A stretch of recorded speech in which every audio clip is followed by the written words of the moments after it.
तीसरी book start कर रहे हैं जी आज। बुक का नाम है analysis of financial statement. Financial statement मतलब फाइनल अकाउंट्स, जो कि प्रोप्राइटरशिप में ट्रेडिंग P&L बैलेंस शीट था।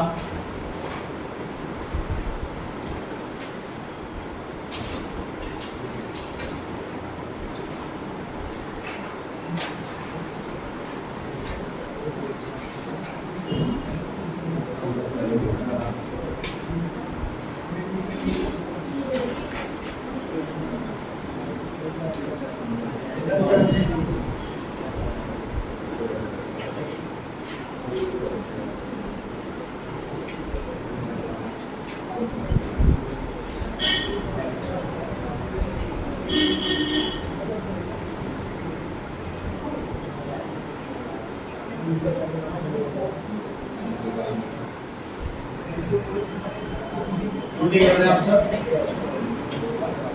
छुट्टी कीजिए।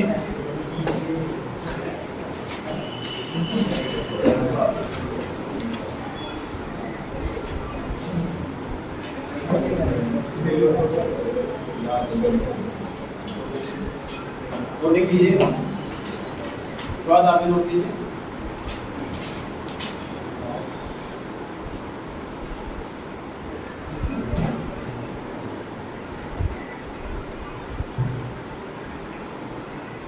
एनालिसिस ऑफ फाइनेंशियल स्टेटमेंट मतलब फाइनल अकाउंट्स को एनालाइज करना। एनालाइज करना मतलब डिटेल में स्टडी करना। डिटेल में स्टडी करना मतलब कोई मीनिंगफुल कंक्लूजन निकालना। तो प्रोप्राइटरशिप के अंदर फाइनल अकाउंट में तीन चीजें बनती हैं: ट्रेडिंग P&L बैलेंस शीट, ये 11th क्लास में पढ़ चुके हैं, सीख चुके हैं। पार्टनरशिप में फाइनल अकाउंट में चार चीजें बनती: trading account, P&L account, P&L appropriation account और बैलेंस शीट। 12th क्लास के कोर्स में सिर्फ P&L एप्रोप्रिएशन था, बाकी तीन चीज नहीं।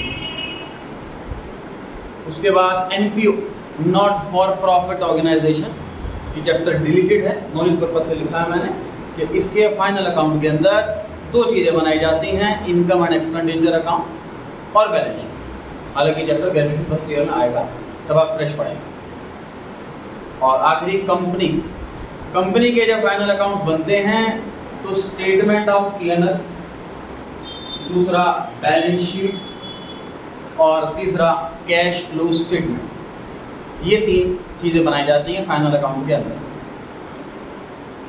स्टेटमेंट ऑफ P&L और बैलेंस शीट ये तो हर कंपनी के बनेगी, चाहे वो छोटी से छोटी कंपनी हो या बड़ी से बड़ी कंपनी।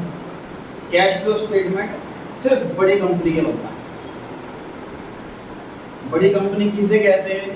इसकी कैटेगरी है टर्नओवर वाइज, कैपिटल वाइज, जो कि हमारे कोर्स में नहीं है, हमें नहीं याद करना। अकाउंटिंग स्टैंडर्ड में कंपनीज की तीन कैटेगरी बनाई गई है: लेवल 1, लेवल 2, लेवल 3। लेवल 1 कंपनियां वो होती हैं जिनके शेयर स्टॉक एक्सचेंज में लिस्टेड होते हैं, उन पे कैश फ्लो स्टेटमेंट और बनाना कंपलसरी एप्लीकेबल होता है। हर एक कंपनी नहीं बनाती कैश फ्लो स्टेटमेंट, बड़ी कंपनी ही बनाती। मतलब हमारी जॉब लगी है एक मीडियम या छोटी कंपनी में, तो हम स्टेटमेंट ऑफ P&L बनाएंगे और बैलेंस शीट बनाएंगे। हमारी जॉब लगी है बड़ी कंपनी के अंदर, तो हम ये तीनों आइटम बनाएंगे। इस चैप्टर का, इस बुक का नाम है analysis of financial statement of companies. तो हमारी बुक में जो है वो ये वाला काम है इस बुक के अंदर, बाकी तीन काम नहीं है। फर्स्ट चैप्टर में हम सीखने वाले हैं बैलेंस शीट और P&L का पोस्टमार्टम करेंगे। इसके अंदर क्या आता है, उसके अंदर के अंदर क्या आता है, उसके अंदर के अंदर के अंदर क्या आता है, ये पूरा स्टडी करना है। पहले चैप्टर के अंदर ये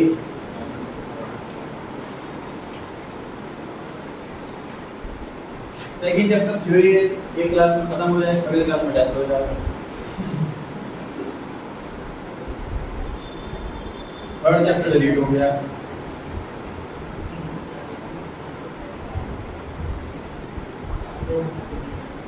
फोर्थ चैप्टर रेशियो एनालिसिस सीखेंगे क्या होता है, और fifth chapter cash flow statement. वो 4 चैप्टर का इस कोर्स है, जिन 4 में से एक चैप्टर तो एक क्लास का ही सेकेंड चैप्टर, तो लगभग 3 क्लासेस का 3 चैप्टर्स का टोटल बुक है।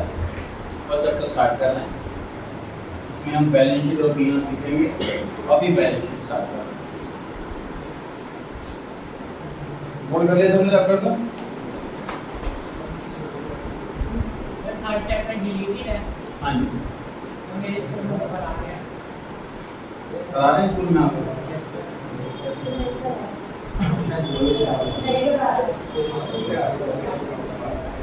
और आपसे भी रिकॉर्डिंग करा रहे हैं।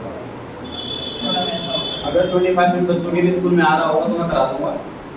सिर्फ एक दो बच्चों के ही आ रहा तो मैं लास्ट की रिकॉर्डिंग अवेलेबल करा दूंगा।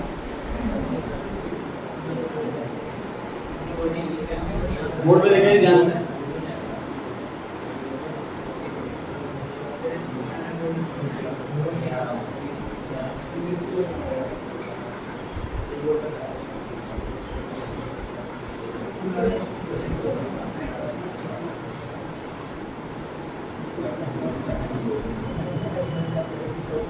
नोटिंग चालू रखें।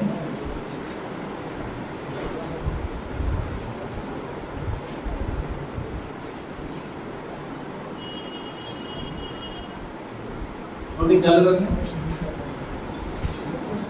प्रोप्राइटरशिप के अकाउंट्स बनाए, अगर या पार्टनरशिप के अकाउंट्स बनाए या एनपीओ के अकाउंट्स बनाए तो उनमें पी&एल और बैलेंस शीट का हॉरिजॉन्टल फॉर्मेट रहता है।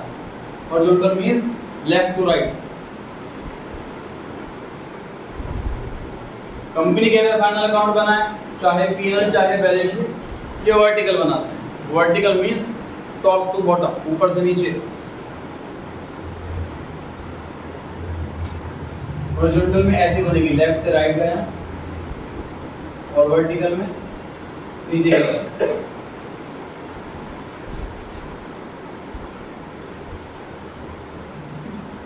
ये वर्टिकल वाला फॉर्मेट, ऊपर से नीचे।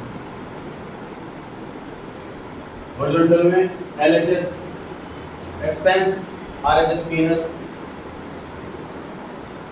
इनकम पी&एल के अंदर, एसेट बैलेंस शीट में, लायबिलिटी लेफ्ट हैंड साइड में, एसेट राइट हैंड साइड में। इसमें राइट या लेफ्ट कुछ है ही, इसमें ऊपर नीचे है।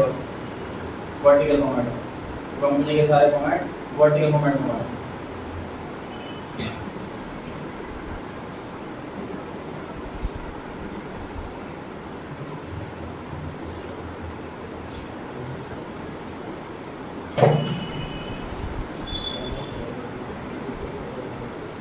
नोटिंग नहीं करनी है आपको, सिर्फ बोर्ड पे देखना है। अब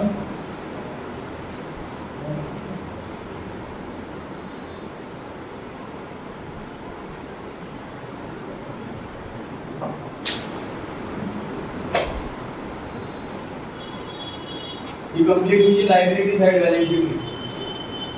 कंपनीज के बैलेंस शीट की लायबिलिटी साइड की हेडिंग रहेगी इक्विटी एंड लायबिलिटी, जो कि अभी तक हम बैलेंस शीट में हेडिंग में सिर्फ लायबिलिटी लिखते थे। पार्टनरशिप में, प्रोप्राइटरशिप में सिर्फ लायबिलिटी लिखते थे। अब हेडिंग रहेगी इक्विटी एंड लायबिलिटी, और इसके अंदर 4 हेडिंग आने वाली है। और उसके नीचे से ही सर एसेट स्टार्ट हो जाएंगे। हमने पहले लायबिलिटी लेफ्ट में और एसेट्स राइट में, अब लायबिलिटी ऊपर और एसेट नीचे। फॉर्मेट में ऑप्शन कुछ नहीं, यहाँ पर 2 हेडिंग मिलेगी हमें, और उसके बाद हॉरिजॉन्टल फॉर्मेट में हमें बैलेंस शीट टोटल मैच करना चाहिए, लायबिलिटी का और एसेट का मैच करना चाहिए। यहाँ पर भी टोटल लायबिलिटी और एसेट का मैच करना चाहिए। तो लायबिलिटी साइड में 4 हेडिंग हैं और एसेट साइड में सिर्फ 2 हेडिंग हैं, तो टोटल 6 हेडिंग्स लर्न करनी है। फिर हेडिंग के अंदर सब हेडिंग थी। एग्जाम में क्वेश्चन क्या आने वाला है? फॉर एग्जांपल क्रेडिटर्स, ये बैलेंस शीट की कौन सी हेडिंग और कौन सी सब हेडिंग में आएगा? क्वेश्चन ऐसा आएगा 1 मार्क का। आधा मार्क मिलेगा हेडिंग बताने का, आधा मार्क मिलेगा सब हेडिंग बताने का। लॉन्ग क्वेश्चन है नहीं सर, सारे क्वेश्चन 1 मार्क वाले। क्वेश्चन के अंदर 3 या 4 आइटम होंगी जो आपसे पूछे जाएंगे, हेडिंग सब हेडिंग बताना। 4 चीज़ों के 8 4 नंबर मिलेंगे आपको उन चारों की आपको हेडिंग बतानी है, चारों की सब हेडिंग बतानी है, हाफ मार्क्स सही चीज बतानी है। ये चीज याद हो गई है, कमेंट थोड़ा सा याद हो गया है। कंप्लीट ये बैलेंस शीट हमारे कोर्स में है ही नहीं, ये पूरी बैलेंस शीट हमें बनाने को आएगी, ये कोर्स में हमारे है ही नहीं। ठीक है जी।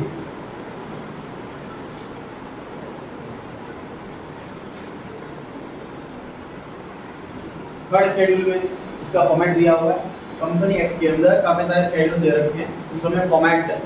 तो जो थर्ड वाला शेड्यूल है उसके अंदर फॉर्मेट दिया हुआ है बैलेंस शीट।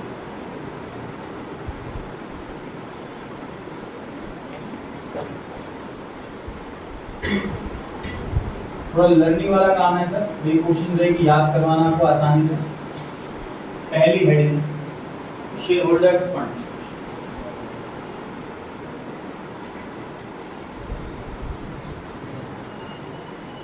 तीसरी हेडिंग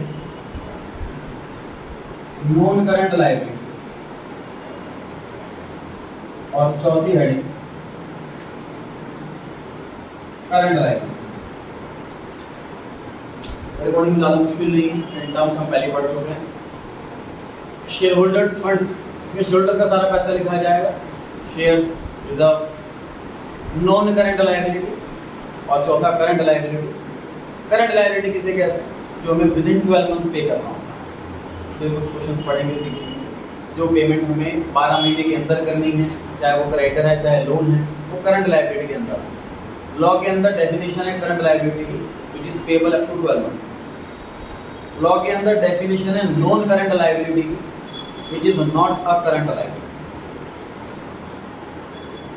मतलब नॉन करंट लायबिलिटी की डेफिनेशन भी दे रखी है, जो 12 महीने के बाद पे करनी है। डेफिनेशन ये दे रखी है जो 12 महीने के जो करंट लायबिलिटी ना हो, तो हमें सिर्फ लायबिलिटी में करंट लायबिलिटी है कि नहीं ये चेक करना होगा। मतलब हर 31 मार्च को अपने बॉस के पास पहुंच जाएंगे पूरी लायबिलिटीज की लिस्ट का पेपर लेके, सर आप टिक लगा दो कौन सी पेमेंट आप विद इन 12 मंथ करोगे, कौन सी पेमेंट 12 मंथ के बाद करोगे। तो जिस पर 12 मंथ वाला टिक लगा दिया वो करंट लायबिलिटी के अंदर, तो 12 मंथ के बाद वाला टिक लगाया वो नॉन करंट लायबिलिटी। बस हमें डिस्कस नहीं करना, हमें दिमाग नहीं लगाना कि लायबिलिटी के 15 महीने के अंदर पे होनी चाहिए कि 5 महीने के अंदर पे होनी चाहिए। ये डिसाइड करना बॉस का काम, तो जब कब लायबिलिटी पे करने का मन है हर एक दिमाग को जाके उनके पास पूछना है कि कौन सी लायबिलिटी कब पे करें। क्लियर हो गई ये बात? आसान है, ध्यान रहेगा। तीनों याद हो गई। पहली हेडिंग शेयर होल्डर्स फंड्स, तीसरी हेडिंग सेकंड नहीं पढ़ाई जाएगी नॉन करंट लायबिलिटी, और चौथी और आखिरी heading liability heading current liability. ये जो थर्ड और फोर्थ है यही रिपीट है यहाँ पर। पहली हेडिंग नॉन करंट एसेट्स,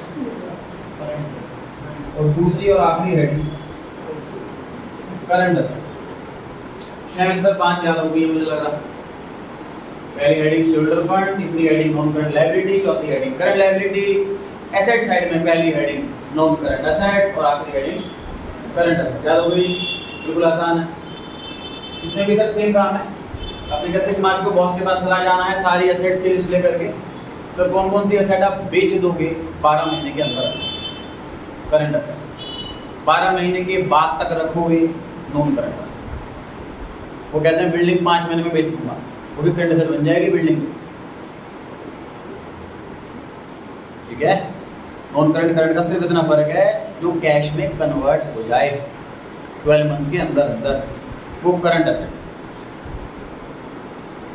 जो 12 मंथ्स के बाद कन्वर्ट होगा वो non current asset. Debtors generally 3 से 4 महीनों में पैसा आ जाता है, करंट एसेट होती है इसीलिए जनरली। लेकिन लिखा हुआ क्वेश्चन में डेटर को हमने उधार सामान बेचा है और टर्म्स कंडीशन में लिखा हुआ है कि वो 2 साल के बाद पैसे देगा, नॉन करंट एसेट। ध्यान रहेगा।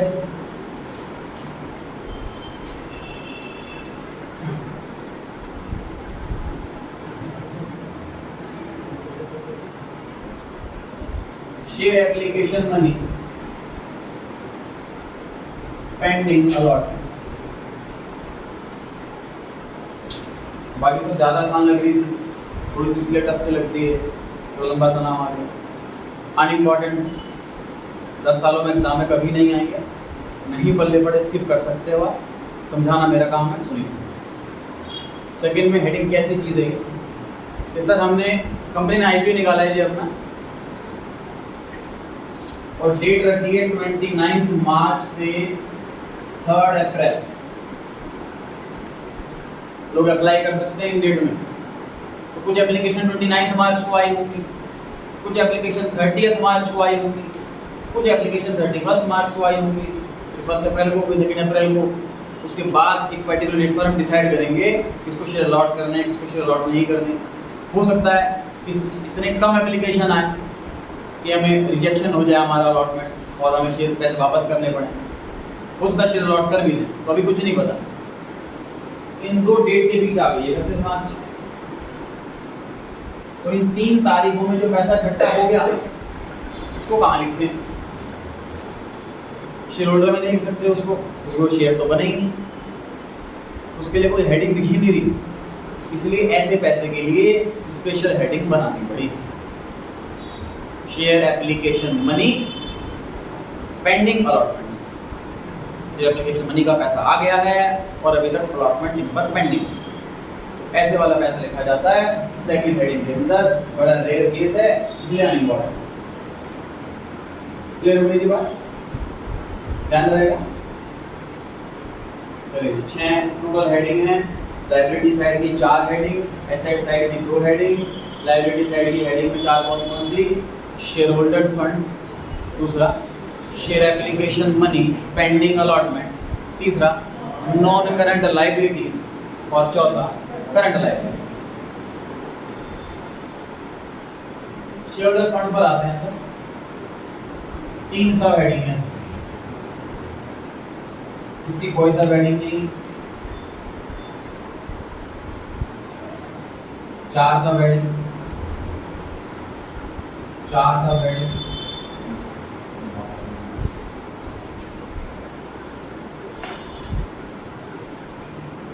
हेडिंग लर्न हो गई है बड़ी आसानी से, उसी आसानी से सब हेडिंग भी लर्न हो जाएगी। आते हैं शेयर होल्डर्स फंड्स पर। शेयर होल्डर्स फंड्स के अंदर 3 सब हेडिंग है। पहला शेयर कैपिटल, उसमें सब कुछ दे रखा है, नोट नहीं करना आपको, सिर्फ सुनना है। शेयर कैपिटल सब 2 ही टाइप के शेयर होते हैं, इक्विटी शेयर और प्रेफरेंस शेयर। वो दोनों इसमें हैं, मतलब इतना ही ज़्यादा।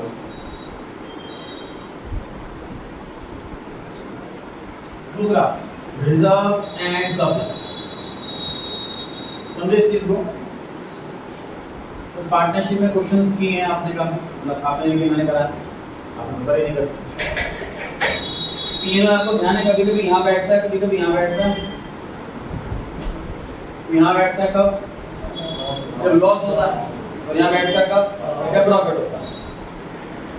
तो मतलब पीएनआर की जगह फिक्स नहीं हुई, बट हॉरिजॉन्टल फॉर्मेट के अंदर क्रेडिट बैलेंस है तो लायबिलिटी साइड में, डेबिट बैलेंस है तो एसेट साइड में, ये कौन सा है?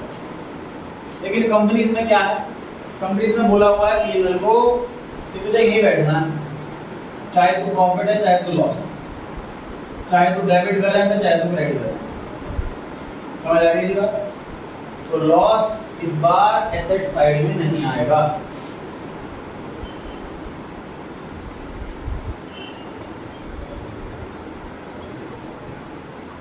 लॉस पहले बैलेंस शीट की डेबिट में, एसेट साइड में आ जाता था। कंपनीज में ऐसा नहीं होगा।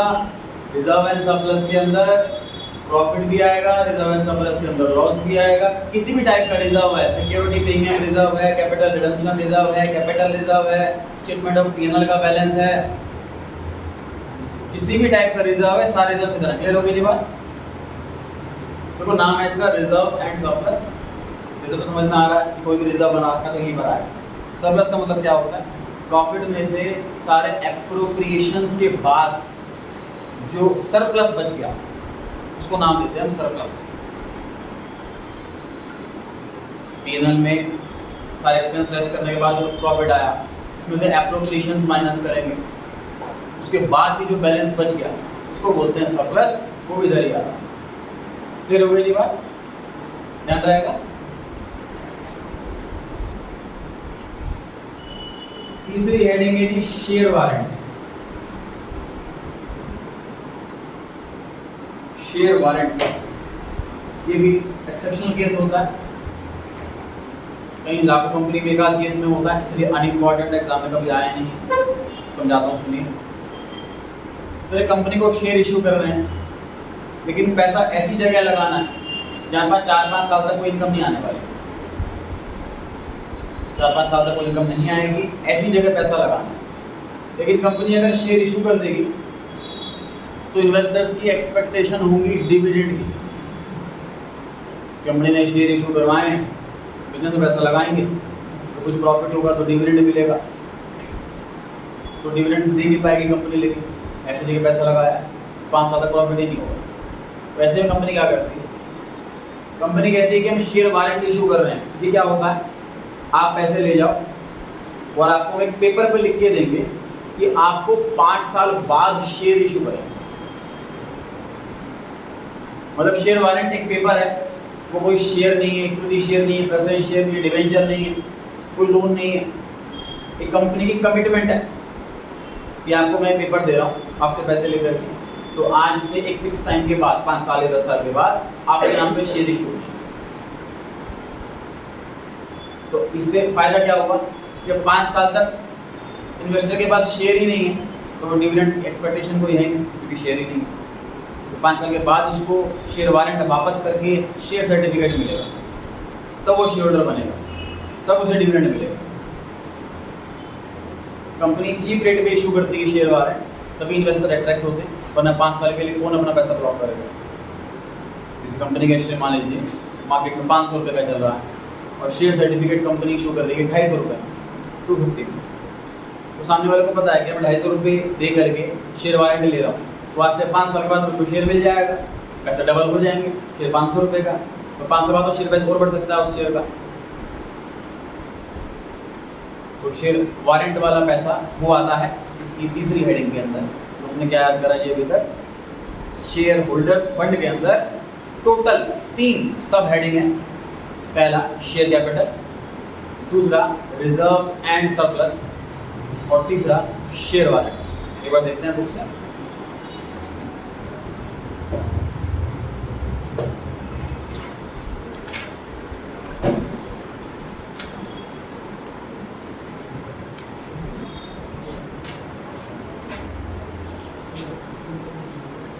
वन 172 पेज नंबर निकालें सभी, 172।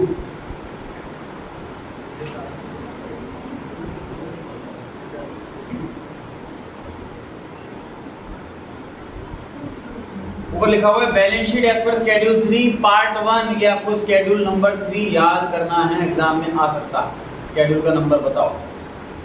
उसके बाद पार्ट 1 ये भी आपको याद करना है, ये भी एग्जाम में आ सकता है। पार्ट बताओ, एक ही शेड्यूल याद करना है आपको, शेड्यूल नंबर 3। सिर्फ 2 ही पार्ट याद करने हैं। पार्ट 1 में बैलेंस शीट है, पार्ट 2 में पीएल। शेड्यूल 3 के पार्ट 1 में बैलेंस शीट है, शेड्यूल 3 के पार्ट 2 में पीएल। ये मैंने लिखा हुआ है, जब यहाँ पे पीएल स्टार्ट है।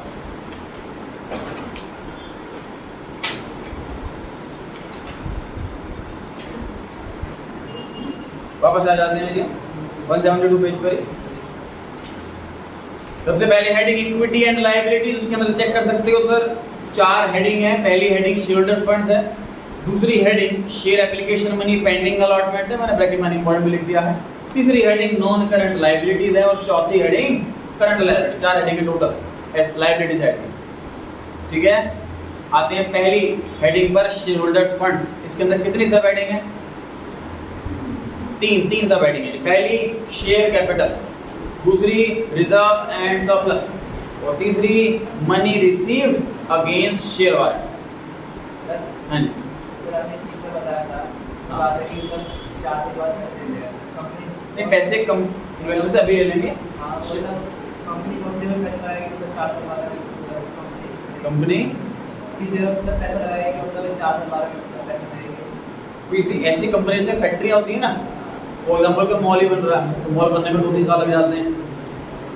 बेसमेंट पहले प्लॉट लेना, बेसमेंट का काम कंप्लीट करना, पार्किंग का अलग अलग एमसीडी से अप्रूवल लेना, उसमें 2-3 साल लग जाते हैं। इसको भी फैक्ट्री खोल रहे हैं तो 5 साल का टाइम लगेगा। हाँ जी, किसी कंपनी शेयर में किसी को है sir, mid of the year company कहता है तो क्या होगा? पैसा आपसे जुड़ेगा मेरे को पूरा लेना पड़ेगा। जैसे 500 से 15 से 15 58 तो 500 देके 250 देंगे। जितना दिया था हाँ जी। पहले एडी में क्या लिखा हुआ है शेयर कैपिटल के अंदर पढ़े, इक्विटी शेयर कैपिटल आएगा इसमें और प्रेफरेंस शेयर कैपिटल आएगा इसमें, और तीसरी item forfeited share account. Chapter 9 में पढ़ा है भी हमने इशू ऑफ शेयर्स के अंदर कि अगर हमने शेयर फॉरफिट करे हैं और री इशू नहीं करे तो बैलेंस शीट में शेयर कैपिटल में उसको ऐड करके दिखाया जाता है। ये ध्यान कब दिखाया जाता है, जब शेयर फॉरफिट हो गए हो लेकिन री इशू ना हो तभी आता है बैलेंस शीट में। तो एग्जाम में अगर पूछ ले कि बताइए फॉरफिटेड शेयर अकाउंट, हेडिंग सब हेडिंग क्या लिखोगे हेडिंग में, शेयर होल्डर्स फंड्स, सब हेडिंग में क्या लिखोगे शेयर कैपिटल। बढ़े जी आगे। बी है जी रिजर्व्स एंड सरप्लस, ये दूसरी सब हेडिंग है शेयर होल्डर्स फंड्स की। इसमें रिजर्व्स का नाम लिखे हुए हैं, reserve include all reserve, surplus means profit after tax and dividend. उसके बाद लिखा हुआ डेबिट बैलेंस हो या क्रेडिट बैलेंस हो, पीएनएल का सब यहीं आएगा। उसके बाद लिखा है नेट लॉस हो या नेट प्रॉफिट हो, पीएनएल का सब यहीं आएगा। क्लियर हो गई जी बात। लॉस नेगेटिव में आ जाता है, प्रॉफिट पॉजिटिव में आ जाता है, लेकिन जगह एक है। तो एग्जाम में आप पूछे कि कैपिटल रिजर्व की हेडिंग सब हेडिंग बताओ, हेडिंग में क्या लिखोगे शेयर होल्डर्स फंड, सब हेडिंग में क्या लिखोगे रिजर्व्स एंड सरप्लस। और सी पॉइंट है application money against share warrant, share warrant में जो भी पैसा है इस वाली सब हेडिंग के अंदर आएगा। अब हम आ रहे हैं तीसरी हेडिंग पर जो कि है नॉन करंट लायबिलिटीज। थर्ड वाली में भी 4 सब हेडिंग है और करंट लायबिलिटी में भी 4 सब हेडिंग है। जरा कंपेयर करें पहली, तीसरी और चौथी। थर्ड वाली में पहली है long term borrowing, current liability में पढ़ो पहले वाली क्या है शॉर्ट टर्म बोरोइंग। थर्ड वाले में सी पॉइंट में क्या लिखा है other long term liability. Current liability के सी पॉइंट में क्या लिखा है other current liability. Non current liability के डी पॉइंट में क्या लिखा है लॉन्ग टर्म प्रोविजन। और करंट लायबिलिटी के डी पॉइंट में क्या लिखा है। इस थोड़ी सी आसानी हो जाती है सर लर्न करने की कि हमने तीसरे पॉइंट की अगर याद कर ली है तो मैक्सिमम वही रिपीट हो रही है फोर्थ वाले पॉइंट के अंदर।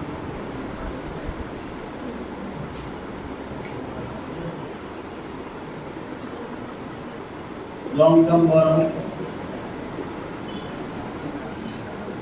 Other long term borrowing, long term borrowing.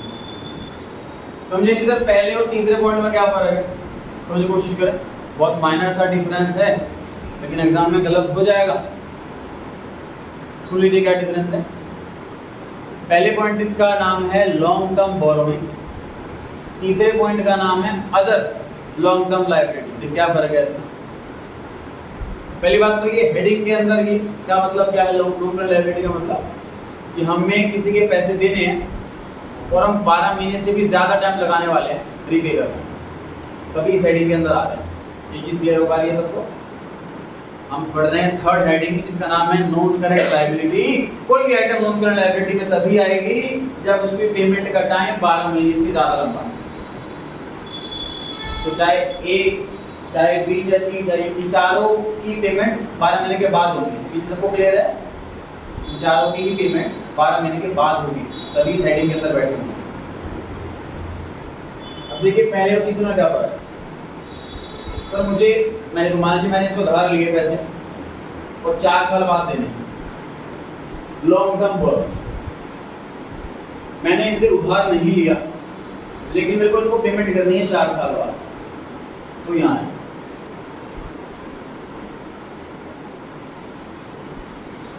पैसा लिया इसलिए लायबिलिटी है पहला पॉइंट, पैसा नहीं लिया फिर भी लायबिलिटी है तीसरा पॉइंट। एग्जांपल समझते हैं सर। डिवेंचर इशू करते हैं सर, हम पब्लिक से पैसा लेते हैं, पैसा लिया इसलिए उधार हुआ, कौन सी हेडिंग पहले वाली हेडिंग लॉन्ग टर्म बोरोइंग। याद कीजिए डिवेंचर के अंदर premium on redemption of debenture liability होती है क्योंकि डिवेंचर को वापस करना है पैसा रिडम्पशन के टाइम पर। क्या पैसा लिया होता है, पैसा लिया नहीं तब भी वापस करना। C point other long term borrowing, पैसा लिया इसलिए कर्जा हो गया ए पॉइंट, पैसा नहीं लिया फिर भी कर्जा हो गया सी पॉइंट। फिर होगा ये बात। और एग्जांपल सर एम्प्लॉय की रिटायरमेंट पे मुझे 4 लाख रुपए दे,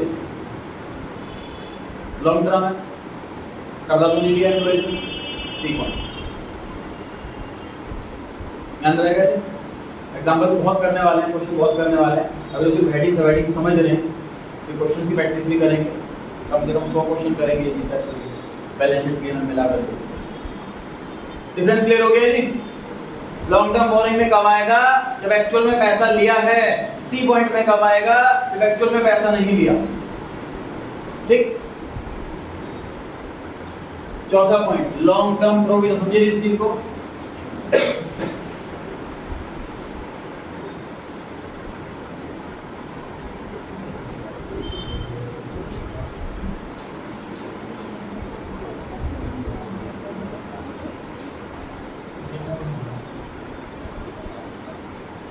This is the only difference between these two words, liability and provision.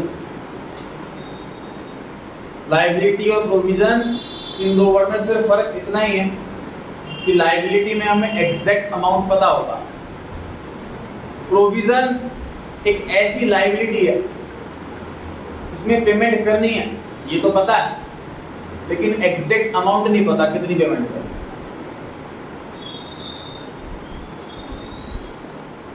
जैसे कि गुड्स उधार लिए क्रेडिटर से और एग्रीमेंट में लिखा होगा कि 3 साल के बाद पेमेंट करें, लॉन्ग टर्म है और एग्जैक्ट अमाउंट भी पता। क्लियर हो पा रही है बात। दूसरा, सर एम्प्लॉई, सुना होगा आपने लीव एनकैशमेंट, सुना है किसी ने? लीव एनकैशमेंट नहीं सुना?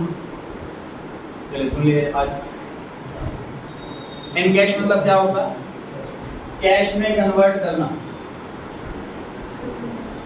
इन वर्ड कन्वर्ट करने के लिए इस्तेमाल लगाया जाता है प्रीफिक्स इन कैश, मतलब कैश में कन्वर्ट करना। जैसे मैंने बाइक पे बोलूँगा, मैंने बाइक इन कैश कर ली, कैश में कन्वर्ट करना। अब सुनिए लीव एनकैशमेंट क्या होता है? हर एक एम्प्लॉई को पेड लीव्स दी जाती है।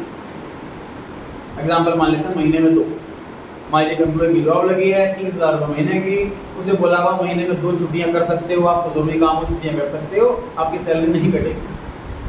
लेकिन एम्प्लॉय पूरा महीने आता छुट्टी एक भी नहीं करता, तो वो बॉस से कहता सर मैं तो छुट्टियां अलाउड थी फिर भी आया, तो उसकी कुछ पेमेंट मिलेगी। अब टर्म्स कंडीशन पे डिपेंड है, उसका बॉस का पेमेंट नहीं मिलेगी, छुट्टी करनी करो नहीं करनी मत करो। उसका बॉस बोलेगा कि आप इकट्ठी कर लो, 2 मैंने आपकी लीव है नोट कर ली, कभी हो सकता है किसी मंथ आप 4 लीव कर लो तो उसमें एडजस्ट कर लें, ये भी हो सकता है।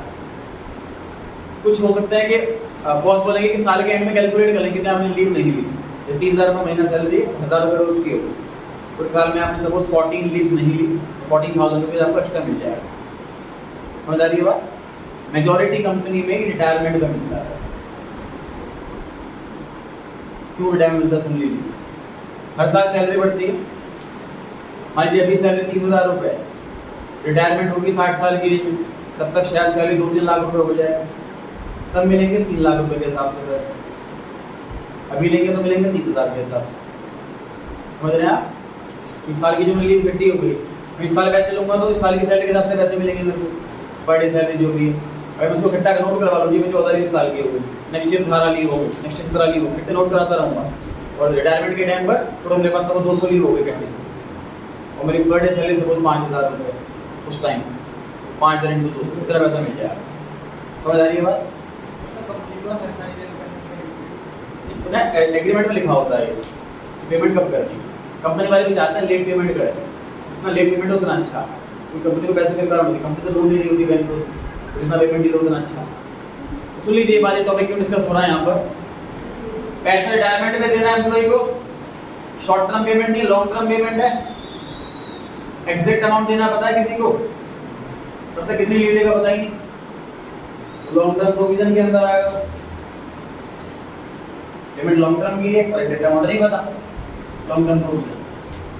तो जब भी लायबिलिटी ऐसी हो जो लॉन्ग टर्म वाली हो, तो लेकिन हमें एग्जैक्ट अमाउंट नहीं पता, तो आएगा लॉन्ग टर्म प्रोविजन के अंदर। तो सिंपल सी बात सर, इस वाली हेडिंग के अंदर कब आएगा? जब लॉन्ग टर्म लायबिलिटी है।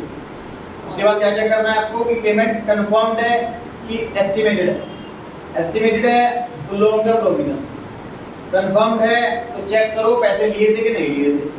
पैसे लिए थे लॉन्ग टर्म बोरोइंग, नहीं लिए थे, other long term liability. Clear हो गई बात? रीड करते हैं एग्जांपल से। थर्ड हेडिंग है नॉन करंट लायबिलिटी, इसकी पहली हेडिंग है लॉन्ग टर्म बोरोइंग्स। क्या लिखा है इसके आगे? अमाउंट रिसीव करा हो आपने as a loan, example term loan, example debentures, example bonds. Bonds और डिवेंचर ये सिनोनिम्स हैं। C point other long term liability, example लिखा हुआ है premium on redemption of debentures, पैसा नहीं लिया फिर भी लायबिलिटी हो गई। D point long term borrow, example encashment of employees earned leave, जो कि हमें पे करनी है रिटायरमेंट के टाइम पर, तो एग्जैक्ट अमाउंट नहीं पता इसलिए प्रोविजन बना। सेम ही कॉन्सेप्ट सिखाने वाला हूं सर मैं आपको फोर्थ हेडिंग के अंदर A B A C D. A point short term borrowing का मतलब उधार लिया मैंने किसी से पैसा, विद इन 12 मंथ्स चुका दूंगा। करंट लायबिलिटी की पहली heading short term borrowing. Current liability के अंदर अगर कोई आइटम आ रही है तो तभी आएगी, इसकी पेमेंट हमें 12 महीने के अंदर अंदर करनी है, उससे लेट नहीं करनी। 4 दिन बाद करनी है तो भी करंट लायबिलिटी, 364 डेज बाद करनी है तो भी करंट लायबिलिटी, 365 डेज के बाद करनी है तो लॉन्ग टर्म लायबिलिटी। ठीक बात है, इसका क्वेश्चन नहीं आएगा एग्जाम में वैसे। C point other current liability. अब मुझे बता दो फर्क, ए में कब आएगा अमाउंट, सी में कब आएगा अमाउंट? पैसे लिए हैं तो ए पॉइंट, पैसे नहीं लिए फिर भी लायबिलिटी हो गई तो C point. C point example employ की सैलरी पेंडिंग रह गई, आउटस्टैंडिंग सैलरी, उधार तो नहीं दिया उससे, फिर भी लायबिलिटी हो गई, सी पॉइंट। एग्जांपल लिखिए होंगे सर पहले पॉइंट के अंदर amount received as loan bank overdraft, bank से लोन लिया है, बैंक ओवरड्राफ्ट में पैसा लिया है इसलिए पहली हेडिंग में आ रहा है, और बैंक ओवर जनरली कुछ ही दिन में पे हो जाता है। लोन रीपेबल ऑन डिमांड, मतलब ऐसा लोन लिया जब मर्जी पे कर सके। C point other current liability, example देख लीजिए, बहुत सारे एग्जांपल हैं। आउटस्टैंडिंग एक्सपेंसेस, एडवांस में इनकम रिसीव हो गई, interest accrued and due, interest accrued but not due. फर्क बताओ इन दोनों में, एक्रू एंड ड्यू और एक्रू बट नॉट ड्यू। इसका सुबह था डिवेंचर चैप्टर के अंदर। सर देना है पर अभी ड्यू डेट में है, और ड्यू मतलब अक्यूड है पर अभी अक्यूड एंड ड्यू, और जब ड्यू डेट आ गया तो पैसा नहीं दिया। करेक्ट है, एक्रू बट नॉट ड्यू, इसका मतलब है कि पेमेंट पेंडिंग है लेकिन तो ड्यू डेट नहीं आई। फॉर एग्जांपल हमने एम्प्लॉइज को बोल रखा है कि अगले महीने की 7 तारीख को सैलरी मिलेगी, तो 31 जो मार्च महीने की सैलरी तो 31 मार्च तक एक्रू तो हो गई लेकिन ड्यू नहीं हुई। ड्यू का मतलब ड्यू फॉर पेमेंट, और हमने फरवरी की भी सैलरी नहीं दी अभी तक साल के एंड तक, तो एक्रू एंड ड्यू। जो इन्वेस्टर देखते हैं, जो एक्सपर्ट्स देखते हैं कंपनी के अकाउंट्स के अंदर, उसमें एक्रूड एंड ड्यू दिख रहा है तो नेगेटिव इम्पैक्ट डालता है। एक्रू बट नॉट ड्यू ये नेगेटिव इम्पैक्ट नहीं डालता। एक्रू एंड ड्यू का मतलब ड्यू डेट भी आ गई, पेमेंट फिर भी नहीं कर रही कंपनी, क्यों नहीं कर रही पेमेंट? भाई पैसे की कमी है इस कंपनी में, गड़बड़ है। Accrue but not due normal है कि सर इंटरेस्ट एक्रू हो रहा है लेकिन पेमेंट थोड़ा एडवांस में कर देंगे। Debenture loan repayable during current year, sir ये है थोड़ी गड़बड़ वाली चीज, समझिए इस चीज को।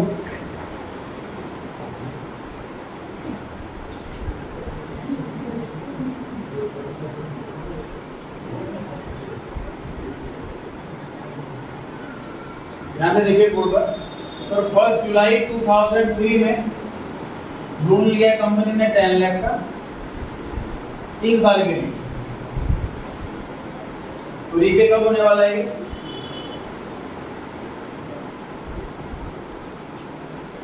इस डेट पे होने वाला।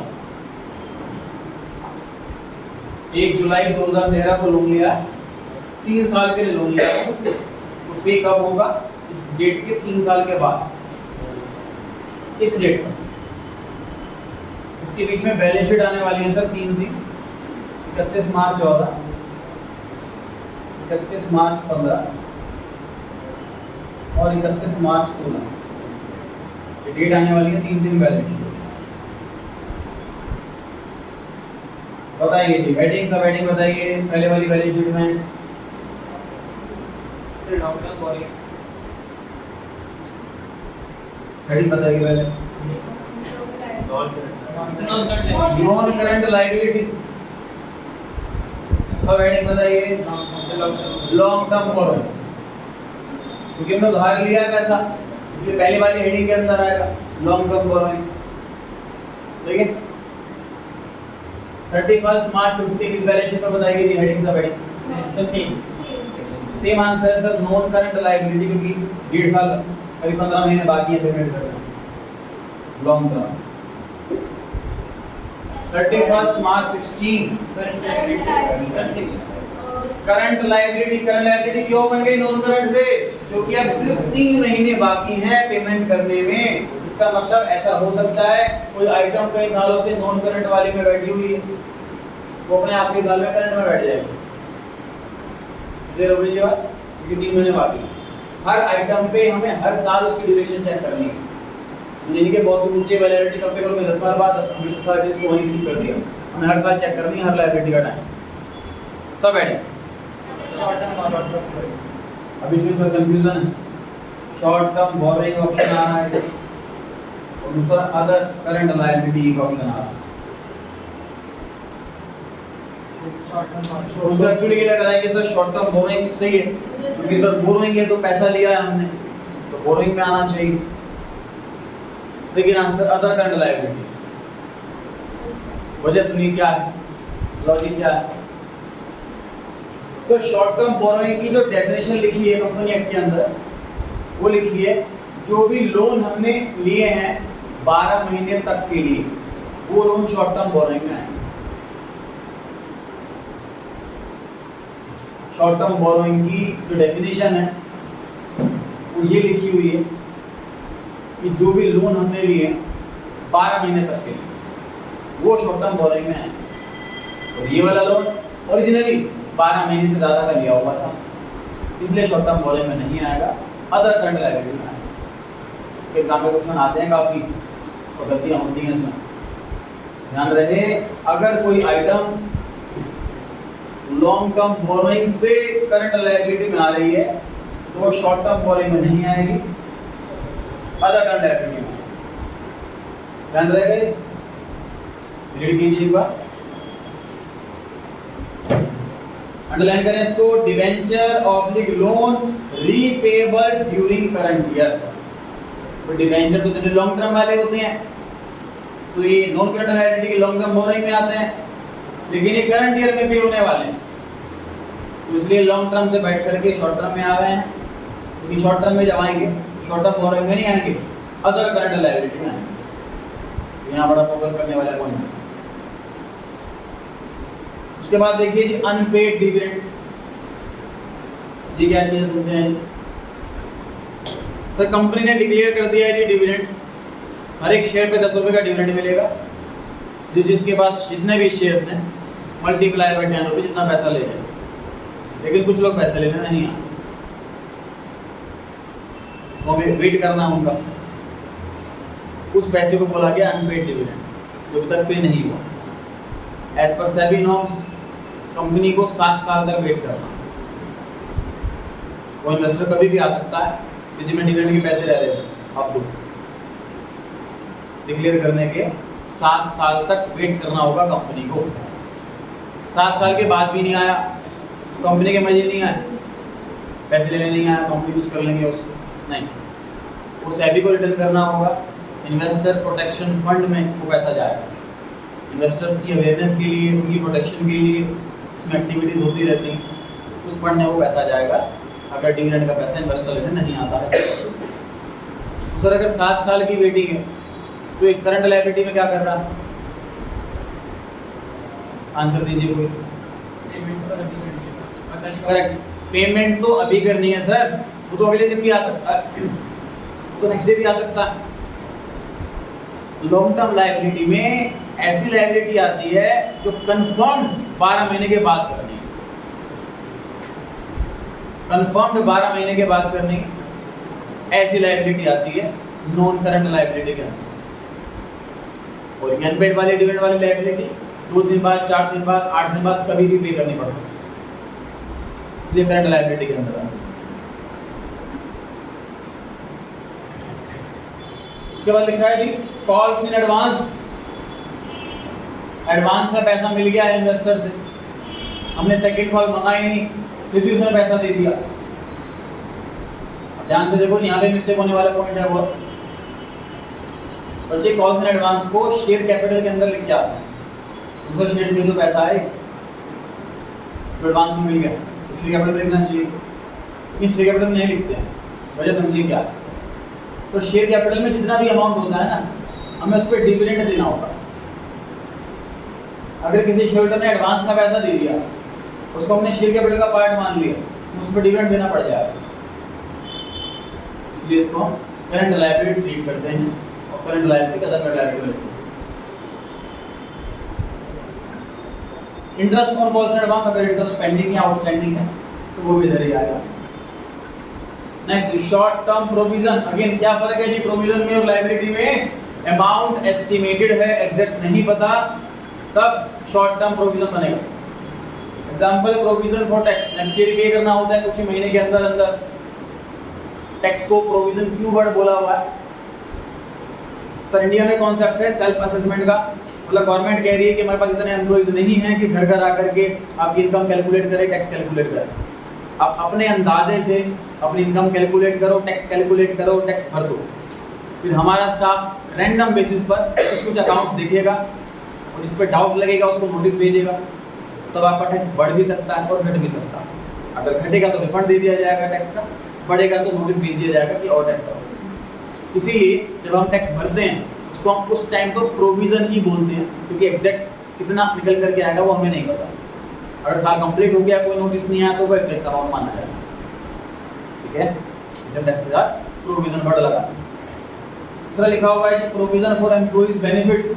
अगर एम्प्लॉइज को कुछ बेनिफिट देते हैं, जैसे ईयरली बोनस मिलता है, काम करने में टारगेट अचीव करने पे, सेल का टारगेट अचीव कर लिया, कस्टमर्स का टारगेट अचीव कर लिया, बैंक में है तो नंबर ऑफ अकाउंट्स खोलने उसका टारगेट अचीव कर लिया, तो कुछ बोनस वगैरह देना है साल के एंड में।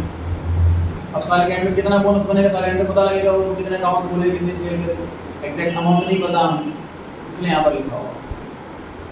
रिटायरमेंट वर्ड लगा हुआ उसके साथ तो लॉन्ग टर्म प्रोविजन में भाग जाएगा। अगर रिटायरमेंट वर्ड लग जाए इसके साथ तो लॉन्ग टर्म प्रोविजन में भाग जाएगा, क्योंकि ये साल बाद पे होगा। रिटायरमेंट वर्ड नहीं लिखा हुआ तो वी विल प्रेज्यूम कि ईयरली ही पे होगा एम्प्लॉइज बेनिफिट, तो इसलिए शॉर्ट टर्म प्रोविजन के अंदर बैठा हुआ है। क्लियर हो गई जी बात? फोर्थ हेडिंग की जो सेकंड वाली हेडिंग है ट्रेड पेबल्स, इसके अंदर केवल और केवल दो ही आइटम है सर, क्रेडिटर्स और बिल्स पेबल। क्रेडिटर्स और बिल्स पेबल, जिसके रूल्स सुधार लिए हैं वो क्रेडिटर्स, और जिन क्रेडिटर्स ने हमसे साइन करवा लिया है बिल्स ऑफ एक्सचेंज पर, वो क्रेडिटर पे भी बन गए, बिल्स पेबल बन गए। दोनों ही ट्रेड पेबल्स के अंदर ही आएंगे, क्रेडिटर वाले भी और बिल्स पेबल वाले। थर्ड पॉइंट के बी पॉइंट के अलावा बताइए, लेफ्ट साइड में कुछ रह गया तो बताइए। थर्ड के बी पॉइंट के अलावा लायबिलिटी साइड कंप्लीट हो गई है मेरी साइड से।